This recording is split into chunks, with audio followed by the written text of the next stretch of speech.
creating initiatives like this, where Bukele is saying, look, I'll give out 5,000 passports to really bright individuals who have skills in different disciplines, come to our country. And I love the fact that they first rolled out the opportunity for people to buy passports for $1 million. But now it's like, oh, something other people have to pay $1 million for. If I prove that I'm worthy, like I can have the opportunity to move my family and get citizenship. I think it was a great marketing move on his point. It's very brilliant time. It's fascinating. Pam always teases me now, my partner, because she's got the 1 million El Salvador passports. She's like, hey, you want one of these? It's going to take you 5 years or $1 million. And it goes to show like how quickly things can change exponentially. Like here I was in 2019 in Australia thinking I'm a lucky duck in a lucky country. Why would I ever want to move?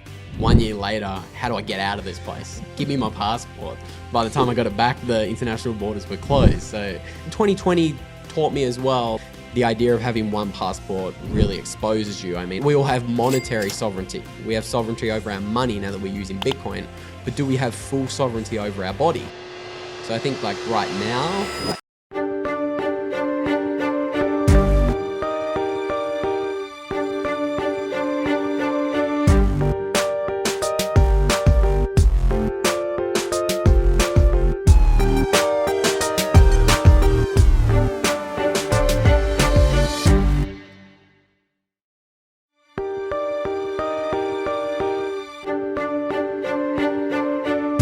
Luke, you made it. back in my favorite country. I'm thrilled to be here, Mike. It was good seeing you up at Berlin. I'm curious what your thoughts were of the, what were they? It wasn't a conference. What were they calling that? They didn't have a specific name for it, but felt like a conference.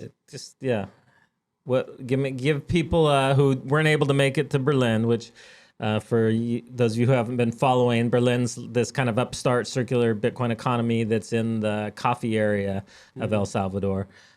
So love to hear your take. Did you make it into town at all? I had to leave early, so I didn't make it to any of the shops. I was only there for the conference part.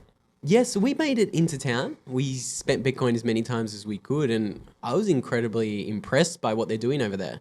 The founder of the entire Berlin project over there surprised me.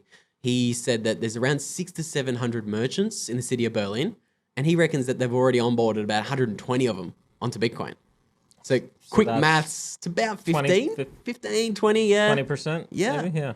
It's incredible adoption for how quickly they've spun that thing up. So very bullish on Berlin. What type of things did you buy with Bitcoin while you're there? Girlfriend got some pupusas 2 or 3 different times. She loves the pupusas. I got myself some steak for dinner. We got some coffee the next morning.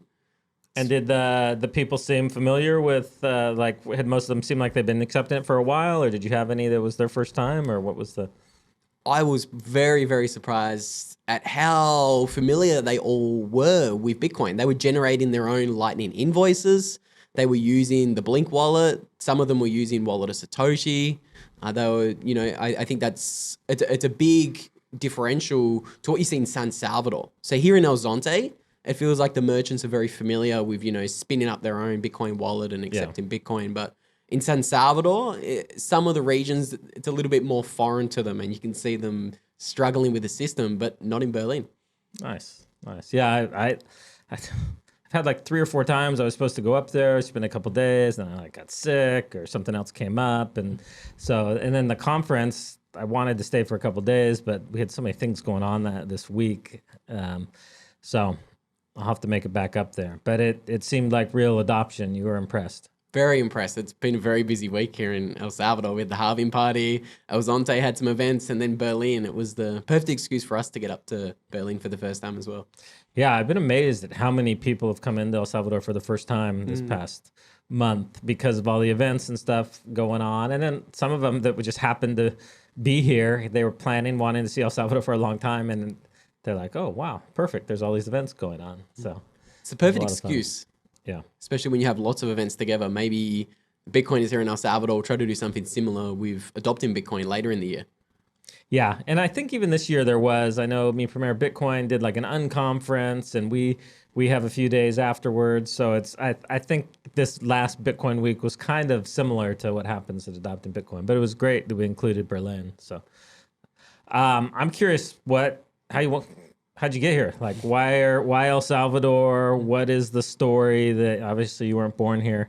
So, what is your story that brought you here, and what role did Bitcoin play? So Bitcoin played the biggest role because probably 5 years ago, I didn't know where El Salvador was as a country.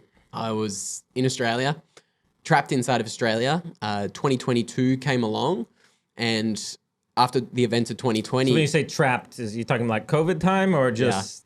Yeah. Okay. Yeah, so even before COVID, I'd actually never left the country. So I think as COVID happened in 2020, I would have been about 22, never left the country, didn't have a passport. I was a Bitcoiner though. Really? Yeah. Yeah, so I found Bitcoin 2017. I was in that very kind of finite, scarcity-driven mindset. Okay, why travel and pay money for a holiday when I can stack sats instead? That was my mindset between 2017 and 2020. I thought, hey, I'm in a lucky country. I'm in Australia. I'm on the Gold Coast. This is as good as it gets. Why would I ever move? 2020 happened. And I thought, oh, wow, okay. Interesting. I read the book, The Sovereign Individual, late 2019, and that already had really opened up my mind to, hang on a minute, this idea of nation states and, you know, national borders around the world, this is kind of an interesting idea. And, you know, that kind of opened me up to the potential of being a nomad. 2020 happened.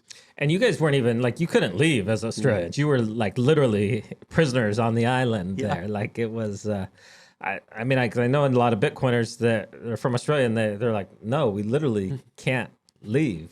Yep. You could apply for an exemption, but I know some of them did, and they were, you know, denied. And so it seemed to me, it seemed nuts. Like, what do you mean you can't leave? Like, yeah, it was incredible. So 2020 happened. At the time, I had my small personal training business, so I'd plowed a lot of Satoshis into converting my garage into a gym. And I used to train my clients out of the gym. And as soon as 2020 happened, I said, okay, I need to close this down. I need to somehow find some remote income streams because I know that my business, my personal gym, is not going to comply with the measures, the rules, and the regulations that come down the pipeline. So shut that down in 2020. Found my first Bitcoin job online 2021, and that was kind of the perfect ticket to get me out of the country. So, what was that job? So I was working with Mark Moss. Mark? Yeah, I was doing some writing for Mark. Okay. He got me my ticket, my ticket to freedom that got me out of Australia. Because even in 2022, when the international borders opened up, I couldn't leave with my medical status. I couldn't just say I was going for a holiday. I needed a written letter from an employer saying, hey, I need Luke out of the country and he's going to be gone for more than 3 months. So it was finally got my escape, and that was that. So how did you connect with Mark? So I wrote an article online and he must have stumbled across it and he said, hey, this is pretty cool. And I was like, is this the real Mark Moss? And because I've been a massive fan of his work for years, watched his videos for a number of years. He's brilliant at what he does. And yeah, so that was a phenomenal opportunity. Worked with him for about 18 months. And yeah, he got me out of Australia. And since then, I've just been nomading around since early 2022. So what's the route been? How did you wind up in El Salvador? Was it? So I was going to come to El Salvador in Feb 2022 when everything was looking really chaotic there for a weekend. And I delayed my trip by a couple of months, and I ended up arriving here in 2022. Was that when they had that first? They had that spurt of murders, and they enacted the kind of martial law. That was that. Okay, yeah. Yeah, so that was when I was first supposed to come. I postponed that a couple of months, and I think I got here in mid 2022. And met the love of my life, producer Pam, who is in the studio with us today. And nice. How'd you guys meet? Social media. That's what we say. That's social what you media. Say. Yeah. Yeah. And so I spent 6 months here in 2022, and then I finally convinced Pam to quit her fiat job and come and travel on the road. And since then, we've been traveling all throughout Latin America, South America. And we just did Europe for the first time recently to go to the Bitcoin Atlantis conference in Madeira. I heard that was pretty amazing. Incredible. I heard Madeira is just beautiful. It's like right up there with some of the most jaw-dropping views I've seen in my life. And nice climate. The weather was nice. little bit on the colder side for Okay. me. I'm a little bit more of an El Salvador surf Yeah. maximalist. I like the sun here in El Salvador, but it's very nice in Portugal.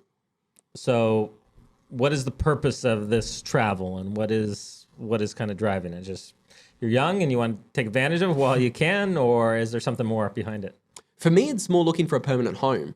So I'm stuck with an Australian passport, and last year the Australian government and the Australian Tax Office started talking about the potential of citizenship-based taxation.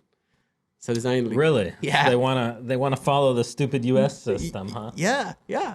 And America's goodness. only one of the 2 countries in the world that Yeah. has this rule where they tax their Which is citizens insane. anywhere they live. It's ridiculously insane. So and also like 2020 taught me as well, like it wasn't just this recent announcement. It was like, okay, the idea of having one passport really exposes you. I mean, we all have monetary sovereignty. We have sovereignty over our money now that we're using Bitcoin, but do we have full sovereignty over our body? 2020 really woke me up to the need to really diversify in all aspects of life. No, that makes sense. So, other places in Latin America or Europe, have you found any places that are potential long-term homes, or what was the?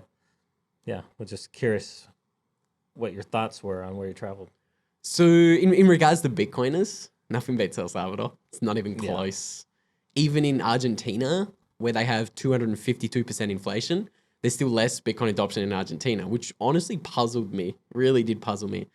But I am currently working on my Argentinian citizenship. It's the easiest and the quickest passport in the world to get if you don't have a budget. So I'm a little bit of a tight ass. So which program are you doing? Because somebody told me recently that you can just, which I don't know if it's true or not, but you can just kind of fly and land there and then sue them for citizenship. Yeah. This is exactly what you can do in Argentina. If you're in the country for 2 years, you can apply for citizenship. Okay. You have to be there for 2 years. Yep. Okay. But that's a little bit, so out of the 2 years, you need to be in the country for at least 180 days in those 2 years consecutively. Okay.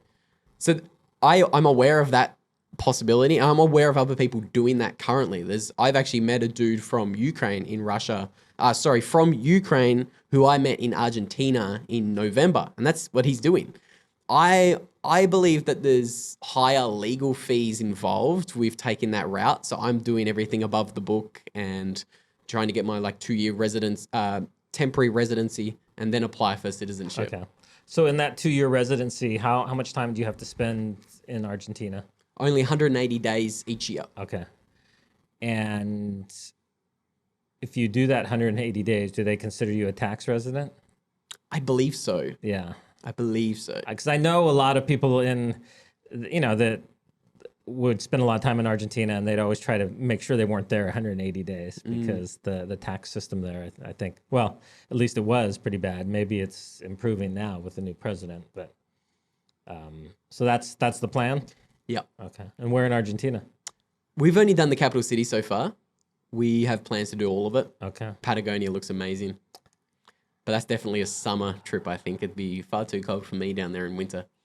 I've heard and I'll butcher the pronunciation, but the Bariloche area Bariloche, is just beautiful. I mean, just amazing mountains and lakes, and you got Mendoza and the wine country, and Argentina is one of those places I've been several times, and it's like you look at it, you're like on paper it has everything going for it. I mean, it has beauty, all the resources, very educated people, so much beauty, but they just continued in this cycle of monetary destruction. So it'll be very interesting to see if the president can pull them out of that. Yeah, well, Argentina, kind of like El Salvador, has voted for a little bit of a revolutionary leader. For the first time in 80 years, the people have voted for a man who's outside the system and who's promising to change the status quo, which is also something that interests me a lot with Argentina. When Milei won that first round of elections in, I think it was August, Argentina was never on my map before Milei won that election. I was like, hang on a minute. This guy's calling the state a parasite. He's saying he wants to abolish the central bank, and people are voting for this guy? Which was shocking to me because most Argentinians, they know the system's broken, but they like their cushy jobs. They like their leisure time. And so I think things have just gotten so bad that especially the younger people are like, this is just broken. We can't continue like this. So it seems like maybe they finally did hit bottom after kicking the can down the road for the last 40 years. Yeah, and I think the government's defaulted on their debt like 8 times in the past 100 years, which is the most, I think it's one of the most out of any country in the world, which is absurd, but gives us a little bit of a playbook, so to say, of, when will our friends in the West wake up? Maybe it's going to take, 252% inflation and currency crisis before they'll vote in someone who actually wants to change the status quo. But yeah. No, it always takes longer than you think for people to wake up. So what brought you to Bitcoin? So all the wrong reasons. So I was in 2017, I was at university, I was studying maths and chemistry, didn't know what I wanted to do. I was just told, hey, go to university. It's good for you. You'll get a job that pays you a lot of money. I was like, yeah, okay, great. So I was doing that for 2 years. And then I found Bitcoin in 2017. I heard about it on the radio. They were saying this weird digital internet thing with a finite supply just doubled in price in a week. And I was like, what? Bitcoin doubled from like 5K to 10K or something. So I then went down the rabbit hole pretty quickly in 2017. And there was about a 3-week period there where I had very little sleep because I was just binge listening to Andreas Antonopoulos lectures and Max Kaiser lectures. And I learned enough in those 3 weeks to kind of come to the determination that there was more to Bitcoin than met the eye. So yeah, that was when I dropped out of uni with the intention to learn more about Bitcoin. And I had to... So you specifically dropped out of university to pursue Bitcoin? Yeah, so at the time, like I was homeless and I was working 2 jobs alongside uni to just feed myself and my dog. So I was like, okay, When you say homeless, what do you mean by that? You were in a tent somewhere? You were couch surfing? What was the... So I was in the back of my van. So I moved out of home when I was 16. And yeah, I think I was living in the back of the van for about a year while I was at university studying. And so that's where the business came into things, like the personal training business. Because if I had to, I was working 2 jobs plus university. So there was no bandwidth to study Bitcoin, absolutely zero. So I dropped out of uni and then I said, okay, I need to start like a personal training business to just make some money. So I started the gym and then that freed me up enough time to actually have, 2, 3, 4, 5 hours a day to go down the rabbit hole. So that was 2017, 2018 for me. And then when did you get the call from Mark Moss? So that would have been 2020, late 2020. Okay. So what happened in that interim time? You were just studying and... Yes, I wasn't fully orange pilled. Like I was still I was sold on Bitcoin from an economic standpoint, but I was still a shitcoiner personally for a couple of years there. 2017, 2018, I didn't know what I owned. Yeah. I knew, okay, there's this 4-year cycle in Bitcoin, number goes up every time we have a halving. This is really cute. This is really cool. But I wasn't orange pilled from the sovereignty standpoint of things. I didn't understand the danger of having KYC Bitcoin or using exchanges. I was like, I had a hardware wallet and that was it. Then 2019, I started going down the rabbit hole a lot deeper. I found Bitcoin Twitter. I got fully orange pilled by some great Bitcoiners and they slapped me straight really quickly. And then after, just slowly learning for about 2 or 3 years, then I started making videos myself in 2020 and started writing some articles. And what type of videos? Like what? Terrible videos. They were very bad. They were just about Bitcoin, just trying to, because I remember in 2020, I'd been screaming at my friends and family for 3 years, 2017, 18, 19. Buy some Bitcoin, they all thought I was nuts because in 2018 it was down 75% from its peak. And I made some progress. I orange pilled a few people and got them set up on hardware wallets, etc. But 2020 happened. I was like, the halving just happened and nobody's paying attention to this thing. So I thought, hey, I might try my hand at video. And they were terrible videos, but I've left them up there for a little bit of a giggle and a reflection in future. Just like educational videos? Yeah. Or? This is what the halving is. And, I don't know where the price is going to go, but historically, have a look at what's happened in the past 12 years. And And I was also a gold bug as well. So I was buying gold before I even found Bitcoin. Yeah. So just trying to teach people about hard money and, I was trying to teach people that there's a way to life outside of nation states and governments. And the past 200 years we've been living under the rule of nation states. It's not the way life has always been. Like we used to use hard money for thousands of years. So yeah, just focusing on the basics. But and correct me if I'm wrong, but now this is basically turned into your full-time work, correct? essentially, So share with me.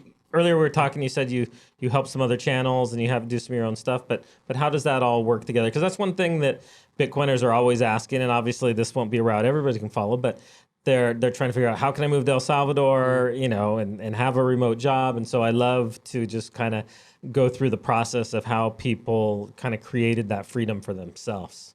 yeah. So for me personally, I worked with probably 20 different Bitcoiners and Bitcoin companies, just helping them scale their social media platforms. So my focus is YouTube. I worked with like a YouTube actual expert. Mark's brilliant at the game, and I worked with him for 18 months, and he taught me everything he knows about YouTube and social media in general. So I thought, hey, I think I have some knowledge on, how social media works. Why not actually put that to use and help people who I agree with their message, Bitcoiners? Why don't I help them amplify their message? So that's what I've been doing for the past 2 years. Any particular channels you want to shout out that you've been working with or currently working with, just for Bitcoiners to check out? Yeah, so many. So obviously my personal one has to be the first one you check out. Yes. But I also, I'm the face of the Bitcoin News YouTube channel. So I've been doing that for about 3 months. Oh, really? Yep. Okay, you've been working with them. Yep. Yeah, awesome. Yeah, so, and obviously if you're an Australian, you got to check out my buddy Sean, G'day Bitcoin. He's got a great YouTube channel. And if you're in America, check out Brandon from Green Candle Investing. But yeah, I've worked with a lot of Bitcoiners, and yeah, video is kind of the focus for me. That's where I think I've got the highest amount of leverage. There's a lot of great writers who are very proficient with, Twitter and stuff like that. But I think on YouTube, Bitcoiners in particular can really level up their game. And I personally think I'm very bullish on video for the future. Like we're watching AI proliferate very quickly. I think there's going to be a massive demand for people to connect with their favorite Bitcoiners, or just anybody talking the truth in general, because the more you distrust the old system, the more you seek out people you trust. And I think it's not just number go up, proving Bitcoin is right. I think you have Bitcoiners have been right about a lot of things. So yeah, I'm really kind of beating that drum. Interesting. So you see it as kind of creating more opportunity just because of the authenticity and the being able to connect with somebody real versus all the AI generated channels that will be out there. Yep, I think it's the future of media, personal brands, and I think Bitcoiners should really lean into that. So what does your channel focus on? Bitcoin. But in what sense? So I try to do things a little bit differently. So I do a live stream every day on my personal channel. I've been doing that for at least 2 months now. So what I try to do is I'm trying to really reach out to the normies, even in circles outside of Bitcoin. So I'll kind of clickbait them into getting orange pilled. So if there's a story happening in macro, like, oh, maybe inflation's hotter than people think. Oh, hoorah, who cares? So I'll do a video explaining why inflation's hotter than it thinks. So I kind of jump on the trend of the news. Then I'll explain why inflation's a scam. Then I'll explain how governments are lying to us about inflation. And then I'll explain how Bitcoin's the solution to inflation. So I kind of try to take all of these mainstream topics and just trying to show how Bitcoin's the solution to all of that. How do you thread the needle? I mean, that's been something I've struggled with. We have somebody that's been helping with the YouTube thumbnails and the different things, and I'm always like, that looks too clickbaity. That's too so I'm always pushing back on. They're like, no, but this is what works. This is what gets views. This is what brings new people into knowing about what you guys are doing.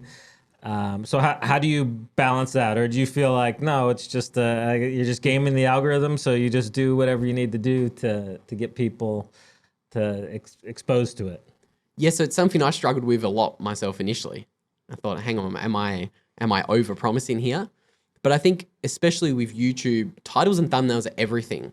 So these big creators like Mr. Beast and Ryan Trey and these guys with 100 million subscribers, they say that 40% of a video's performance is dictated upon how good your title and thumbnail is.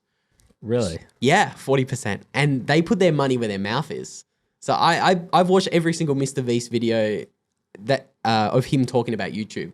And he literally spends 40% of his time and resources into just thumbnail optimization. So he'll create 50 different thumbnail variations for a video. So titles and thumbnails are very important, but you're right. There has to be a line where you're very careful with what you say. So what I encourage all of my like Bitcoin YouTube channels to do is you just need to create more curiosity. Like there's ways to phrase things where it's just more curious and more open-ended. You can't just go and straight clickbait, because if you clickbait a video and say, this is why Bitcoin goes to $1 million tomorrow, you're going to get a lot of clicks. People are like, what's this guy talking about? But if you don't actually deliver what's on your title and thumbnail, you've ruined your reputation. Nobody's going to come back to your channel again. But like if you actually just ask curious, open-ended questions on your titles and your thumbnails, I think a lot of Bitcoiners in particular can do a lot better on YouTube just by adding a little bit of curiosity. That's what Mark used to bang into me every single day when I was working with him. What's the curious angle here? How do you create curiosity? How do you make somebody have to click on that title and thumbnail? And then once they click on it, like most Bitcoiners are sorted because we have the content sorted. We have objectively the better message on YouTube. We're teaching people how to level up in all aspects of their life. So we have the content, but it doesn't matter how good our content is. Nobody's going to watch our content or get our message unless we get them to click on the video. So I think titles and thumbnails are absolutely pivotal, but there is a line to kind of walk there that we have to be conscious of. Because if you do like clickbait, I can see it. There's lots of people in Bitcoin today who are going too hard on the clickbait, and you check on their channel in 2 or 3 months' time, and their views have like dropped off a cliff. It's because they've ruined their reputation through being too clickbaity with their titles and thumbnails. That makes sense. So I'm curious as to what your like realistic, perfectly honest assessment of El Salvador and Bitcoin here, because it's interesting for me and in my position. I get, obviously all these different people come through and I'll hear, one person will be like, it's so amazing, like how many stores and businesses are accepting Bitcoin and like it's really happening here. And then you'll get somebody the next day that's like totally disappointed. I went to multiple vendors and tried to spend Bitcoin and they didn't want to accept it, and it's only here in El Sante. And so just curious, as you've spent some time here and you come in here with a fresh perspective, how would you explain how far along the circular economy and the Bitcoinization of El Salvador is? It's the furthest along that of any of the countries that I've been to. So I think I've been to about 40 different cities since I've escaped Australia, and I always try to spend Bitcoin as many places as I can. Like I'll go on BTC Map, try to use the ATMs, try to spend Bitcoin if possible. El Salvador by far is the furthest along that hyper Bitcoinization path. So like in an exponential way, or just like, no, it's a little bit further than some of these other places. Like what would you say is the experience? It's definitely leaps and bounds ahead of a lot of the countries. We did 2 months in Argentina, and like they've got 252% inflation. You'd think. I mean, yeah, that's the one everybody always thinks that it would be the obvious place.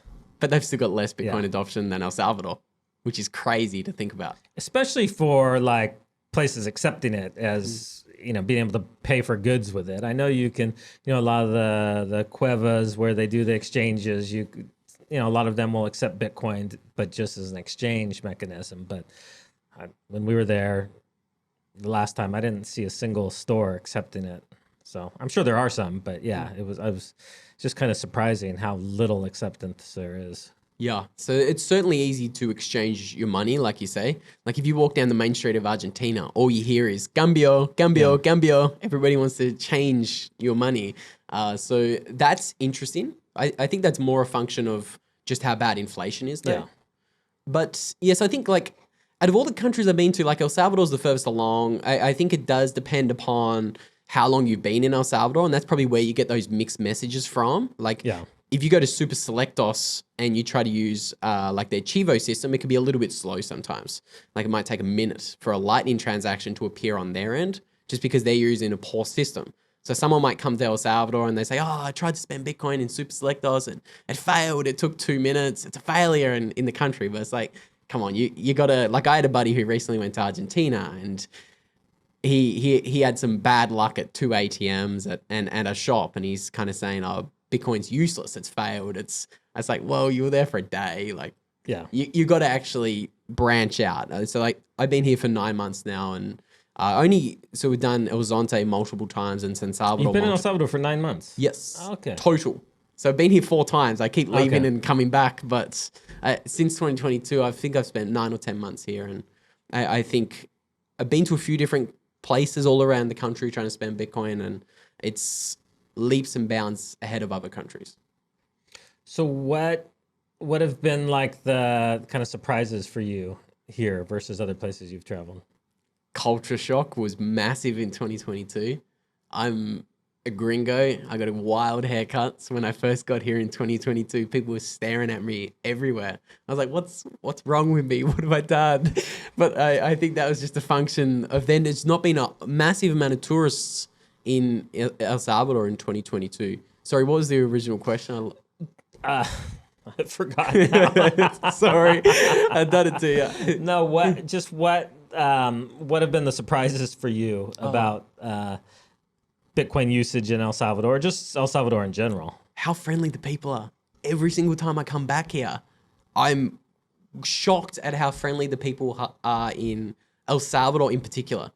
So, like, the girlfriend and I, we haven't done a whole lot of Europe. We've only done Portugal and Madrid. And we've also done Brazil. We did 3 different cities in Brazil as well. And how do I say this while also being... So Spanish cultures overall have been very accepting of me and my limited vocabulary of Spanish. Yeah. Very friendly, very welcoming. Especially more than like other cultures, like Portuguese culture, etc.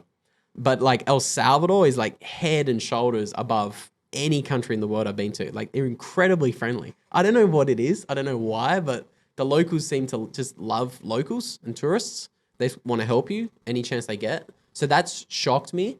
How happy people are here as well has also shocked me, and how kind of like trusting the locals are. Like I wasn't here before 2022, so I have no idea.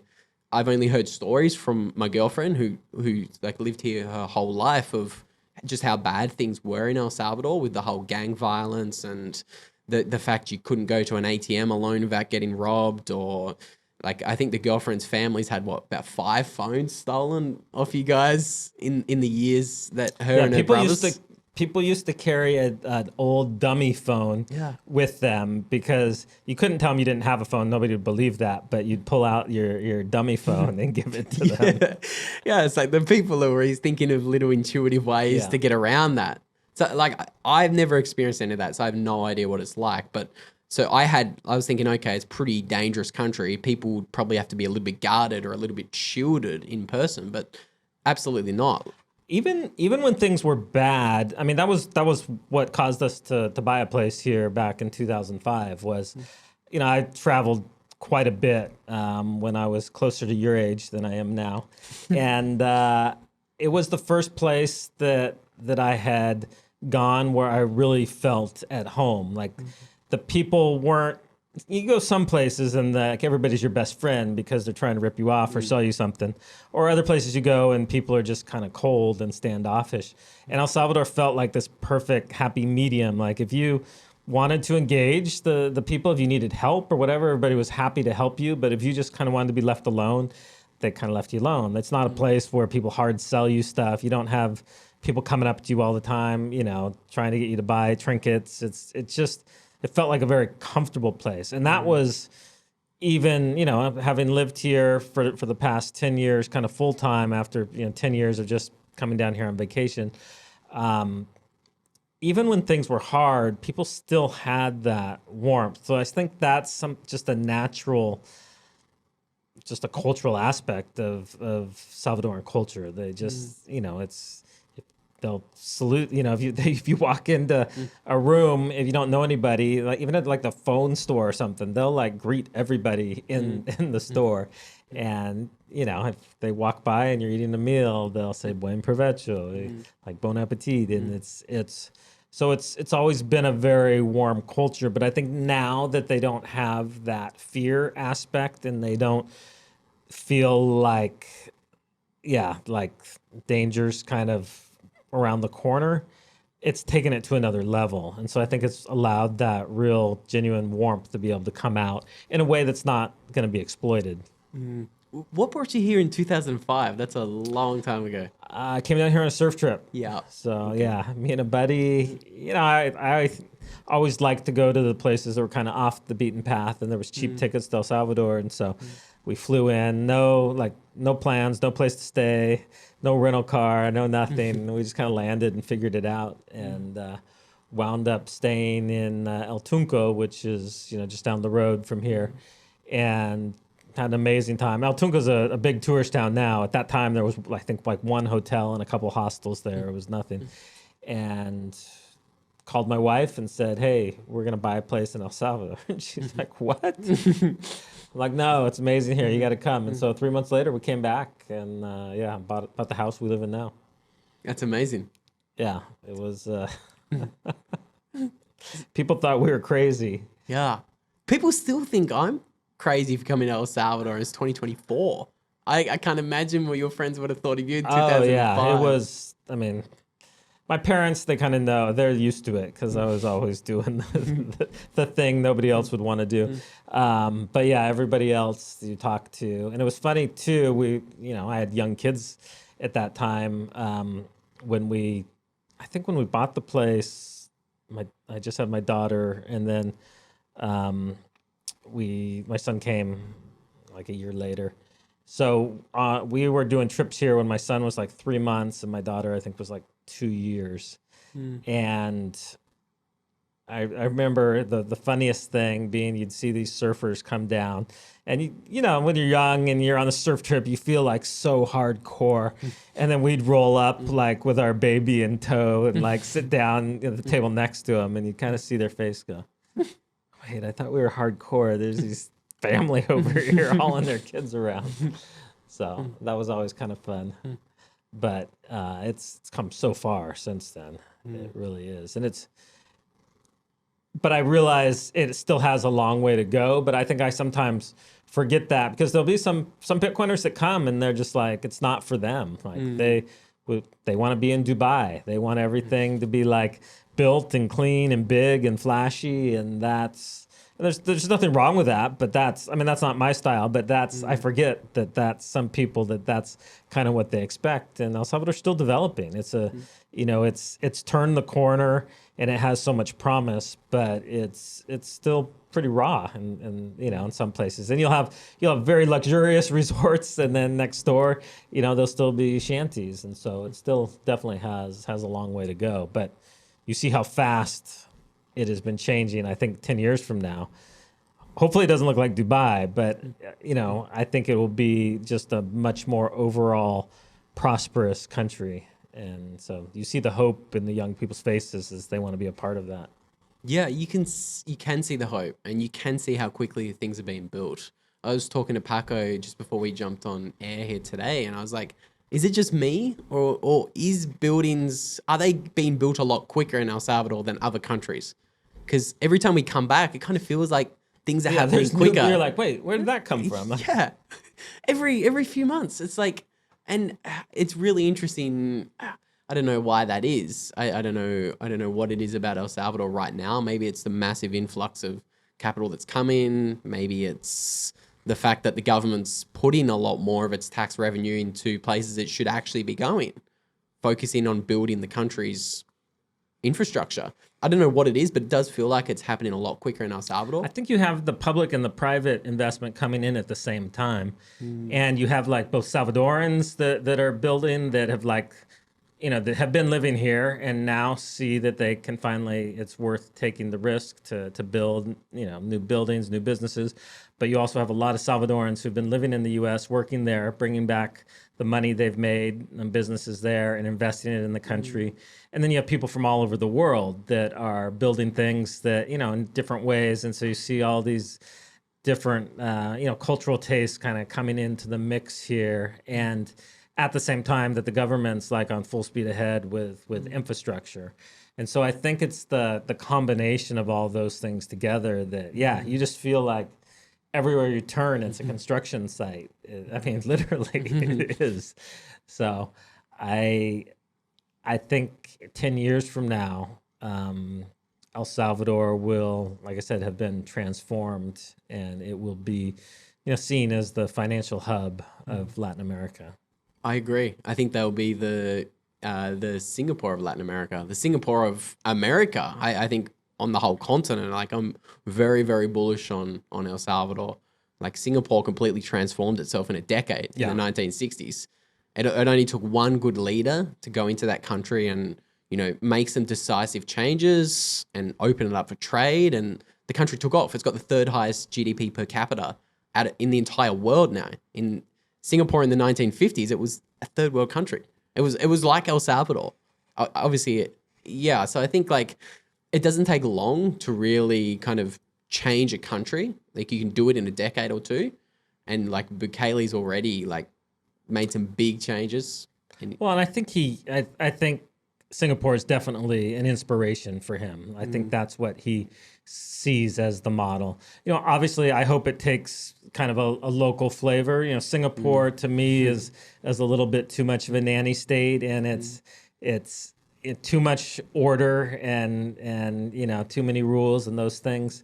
But I think the people in El Salvador do want more order than they've had in the past. My wife and I were talking about that this morning. It used to be when you'd be, driving anywhere here, it'd drive me crazy because there'd be stuck, there'd be construction or something, you're parked, and then everybody just starts driving up the shoulder of the road and kind of bypassing, and you're like, hey, there's a line here. But that's how it was. That was just kind of normal. And I've seen that, like, both the authorities are starting to clamp down on it, but also there's like that social stigma to not do that now. So you see order kind of creeping into the society. And as somebody who's like very anti-government, rules, it's living here, you do understand the importance of some things and whether those come through regulations or social norms, but things that, do you want to live in a neighborhood where they're playing music till 4 a.m. at full blast? I mean, just things like that you see a lot of anti-government, which I would include myself in that, Bitcoiners who don't want any of these rules kind of crashing with the reality of what it looks like when there's no rules and maybe the social norms are different than what you would expect. And so I was talking to one guy he's a developer, and but their focus market is kind of people that want a plan B, that are looking to get out of the US, that absolutely hate like HOAs. I don't know if you know what homeowner association. It's a thing in the U.S. where you have like in these different planned communities, and there's all these rules. And I mean, I would never want to live in a community like that. But then they come here, and like he was saying, they build these communities, and then they're like, no, we don't want any HOA, any rules. And they're like, well, maybe we need some. Like you shouldn't have loud music till certain, till 4 o'clock in the morning. So I think El Salvador will be an interesting kind of proving ground of the idealism of no government and kind of anarchy, or not anarchy, but there is that component of Bitcoiners who really believe anarchy is the ideal. but sometimes that collides with the reality. So it's for me, it's been interesting to see that play out. Yeah, it's going to be very interesting to see how that evolves because I think like El Salvador, I'm unaware of what it was like in the past, but it almost feels like there was less rules. Oh yeah, And that was kind of definitely. what let the gangs do what the gangs did. So obviously, Bitcoiners aren't a fan of any government, myself included as well. I'm in that bucket as well. I hate government. I think government rules, regulations, it's just rent-seeking.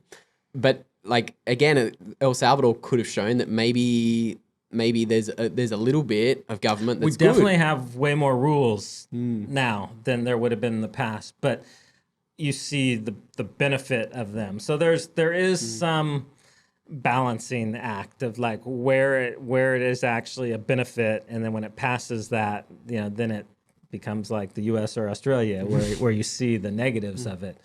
But I do think that there is, and whether it needs to come from government or there's some other type of social contract, there needs to be some guidelines of like, hey, these are just the standards of what is allowed and what's not allowed.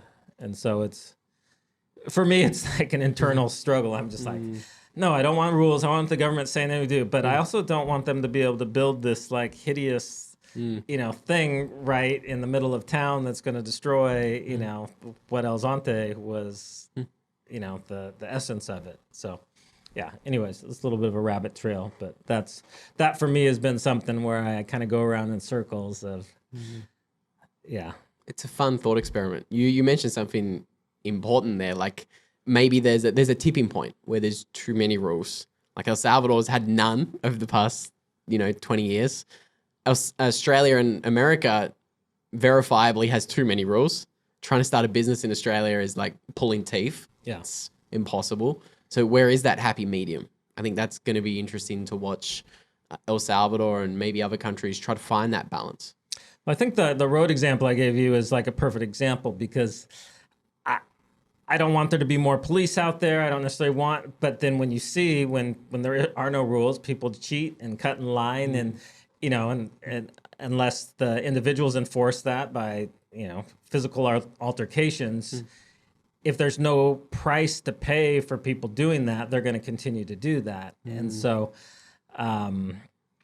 Yeah, it's interesting to see. Just like I'm like, no, I actually am glad now that they're enforcing those rules, which kind of surprises myself because usually I'm anti that. So I think it's just sometimes reality is a little more messy than our ideals. Well, what's interesting is like I think the free market is going to tell us which countries have the right balance of rules and freedoms. So like you can see every year in California right now, 200,000 to 300,000 people are leaving California every single year. Which people who've never been to California before have to understand how remarkable it is because California has the best weather and the best natural beauty of really, I think, anywhere in the world. I mean, I'm from California, so maybe I'm biased, but it's just like year-round ideal weather. You've got mountains, you've got deserts, you've got beaches, you've got big cities, you've got small town. I mean, you've got everything. And even with all that, the government can screw it up enough to make people want to move to Arizona or Texas, places where the weather is definitely not nearly as nice, and you don't have the variety of landscapes, but government in California has just become so bad that people are willing to make that sacrifice and that trade-off. Exactly. And California is one of the most beautiful places in the world. I had a little base there for about 9 months in San Clemente. Oh, really? That's where I grew up. Yeah. Wow. Really? Yeah. Right above T Street. Wow. I was Dana Point. I was Dana Point for 3 months and right in the middle of San Clemente for 6. Okay. Yeah. And I did the drive from San Diego to Malibu a couple of times. It's one of the Is that when you were working with Mark? Yeah. Okay. Not to dox you, Mark. Sorry, Mark. Yeah, I mean, like California is a beautiful place. I think a lot of people kind of shit on California a lot and they say, it's commie, it's blue state. But like a lot of the madness is like very restricted to the very middle of LA. Yeah. You branch out more than 5 kilometers from the middle of LA and it's one of the most beautiful places in the world. So I think like the fact that people are moving from that beautiful state is a massive signal that, hang on a minute, there's just too much rules in California, all these blue states in America. The same with Australia. Like you have nomads leaving Australia at an unprecedented rate. How many Canadians have you met here in El Salvador? I'm like, is there any Canadians left in Canada? Because I mean, Canada, I think, is like 1/10 the size, if I'm remembering right, of the U.S. Yep. But you probably meet one Canadian for every American that you meet here. Like they're disproportionately large amount of Canadians. That's been my exact experience. I feel like I've met more Canadians than Americans. Yeah. And like you say, they're a tiny country, which is, it's really interesting. But I think it kind of shows you Canada, blue states in America. The free market is telling us that they have too many rules. They have too many regulations. And like El Salvador is seeing a massive boost of tourism. I don't know the exact numbers, but I saw that it was up like 90% in 2021. Well, the recent numbers I've seen, and it almost, and this was not something put out by the Salvadoran government. This was from different, news sources. Was El Salvador had significantly more tourists than any of the other countries in Central America, including Costa Rica, which is known for tourism. So I don't know, maybe I was reading it wrong, but it was like, wow, it seems like, according to the statistics, like El Salvador has like leapfrogged everybody else as far as tourism. And that wouldn't surprise me. Like El Salvador. Well, just from seeing the tourists everywhere here, it wouldn't surprise me. But just from my, for Costa Rica held that crown for so long. And that was kind of always seen as, Costa Rica was always seen as like up here and El Salvador here. And now I feel like that's kind of reversed. Even the murder rate in Costa Rica, I think now is like 5 times as high as it is in El Salvador. Like 5 years ago, if you would have predicted that, people would have laughed at you. But it's been, El Salvador has just got obviously off the charts safe, but things have gone the other way in Costa Rica. And so it shows like even in beautiful countries, things can go wrong if they have the wrong government and kind of are not implementing things correctly. And it goes to show like how quickly things can change exponentially. Like here I was in 2019 in Australia thinking I'm a lucky duck in a lucky country. Why would I ever want to move? 1 year later, how do I get out of this place? Give me my passport. By the time I got it back, the international borders were closed. So I think like California, a lot of the blue states in America have seen like an exponential decline. And I think El Salvador is one of the countries seeing like an exponential rise and things changing really quickly for the positive. So I think like right now, like more and more work is becoming digital. I think people are more and more having the opportunity to become a digital nomad. I think it makes sense to really like consider your options a lot more and like move to where you're treated best and where you have friends everywhere. Like here in El Salvador, it's amazing the people you bump into on the regular. I didn't get that in Australia, and that's one of the reasons I prefer to continue to travel. No, and we always try to be honest with people. I wouldn't recommend anybody come to El Salvador and just try to get a job. The wages are still low here. They have a long way to go. But I think there's a lot of opportunity for people that have online work. Obviously you can be in this beautiful environment. You're in the same time zone as the U.S. It's a short flight back if you need to go to a meeting in the U.S. But the other huge opportunity I see is just open businesses because there's so much happening here and there's people flooding in from around the world. There's demand for a lot of things that aren't available or aren't available at the level that people want them.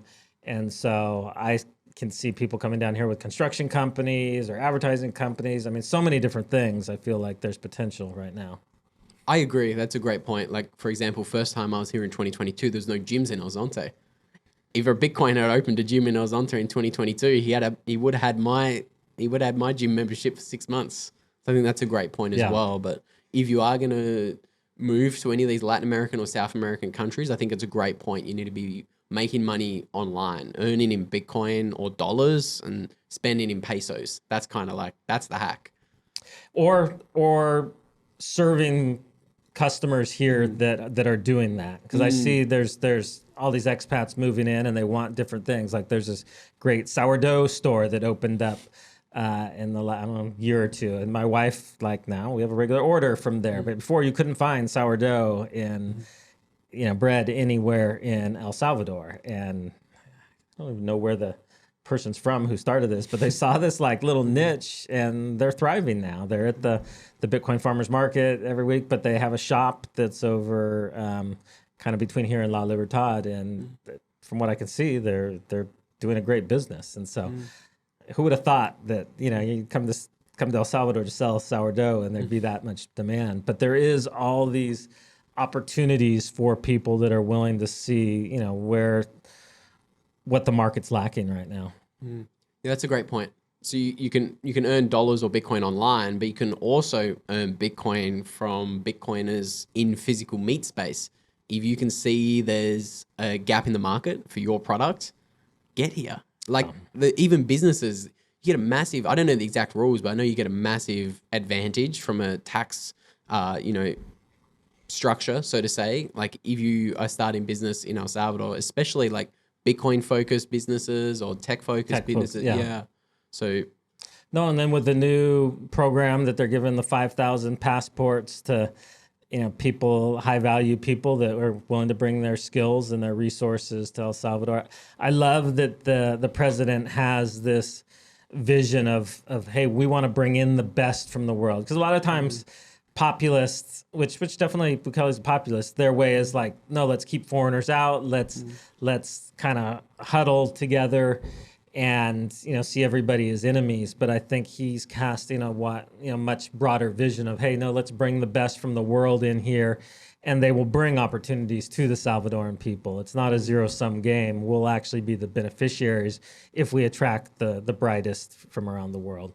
It's the sovereign individual thesis playing out in front of our eyes. It's incredible. And I think like the closer we move to this Bitcoin standard, it's going to become harder and harder for governments to spend the money that they have been spending money over the past 20 years. As more and more people plug in their savings into cyberspace, into Bitcoin, governments are going to have to come to the realization, how do I get money and capital in my country? How do I get money to be able to spend money? And I think creating initiatives like this, where Bukele is saying, look, I'll give out 5,000 passports to really bright individuals who have skills in different disciplines, come to our country. Like those kind of initiatives are just examples of how governments are going to have to become adaptable in the coming years.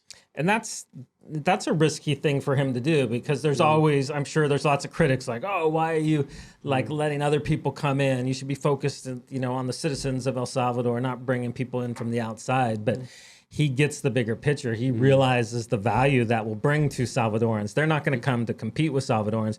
They're going to come to employ Salvadorans, to raise up the next generation of El Salvador that has mentors that can see the possibilities in the broader business world. And so to have a president that not only gets it, but willing to put his reputation on the line. And I love the fact that they first rolled out the opportunity for people to buy passports for $1 million before they did this, because having done that, people understand the value of it. Otherwise, if he would have done that first, it would have been like, I don't think people would have been that excited about it. But now it's like, oh, something other people are having to pay $1 million for. If I prove that I'm worthy, like I can have the opportunity to move my family and get citizenship. I think it was a great marketing move on his side. It's brilliant timing. It's very brilliant timing. It's fascinating. Pam always teases me now, my partner, because she's got the 1 million El Salvador passport.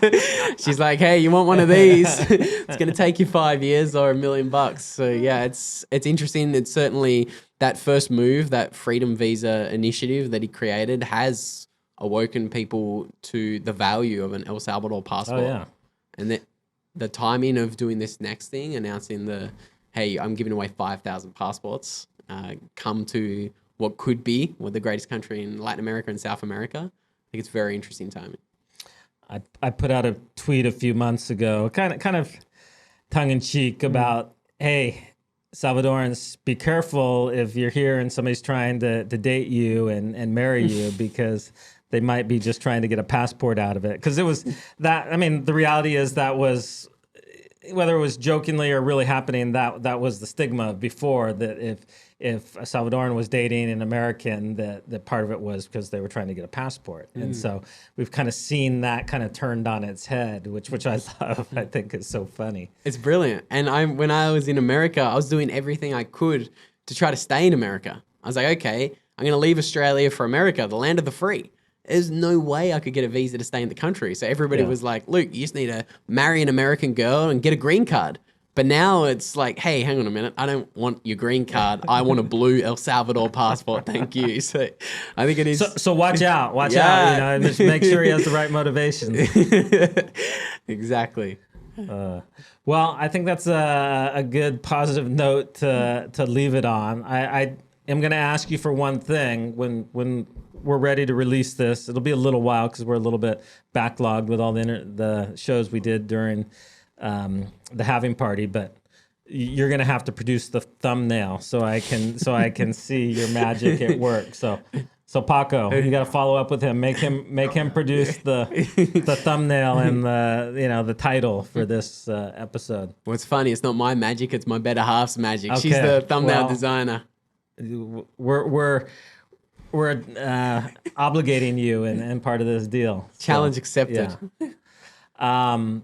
But I want to know how people can follow you. I don't know if you offer your services still to other people that have channels or stuff. So shill your skills here for us. I don't have a lot of skills. I talk shit on the internet and I help other Bitcoiners talk shit to a larger audience. My name is Luke Mikic. Impossible to spell, but you'll be able to find me on Twitter or YouTube. Okay, so that is Twitter the best place to reach out to you? Twitter's the best place, and happy to help. And then Bitcoiners. your YouTube channel, is it just your name or? Yep. Okay. Perfect. Any other things we missed that we need to talk about here? Oh, we just talked about my favorite place in the world for the past hour. I don't think we missed anything. All right, that sounds good. Well, we'll. You said this is your 4th trip, so we'll have to catch you again on the next round. I'll be back for number 5 later this year. All right, perfect.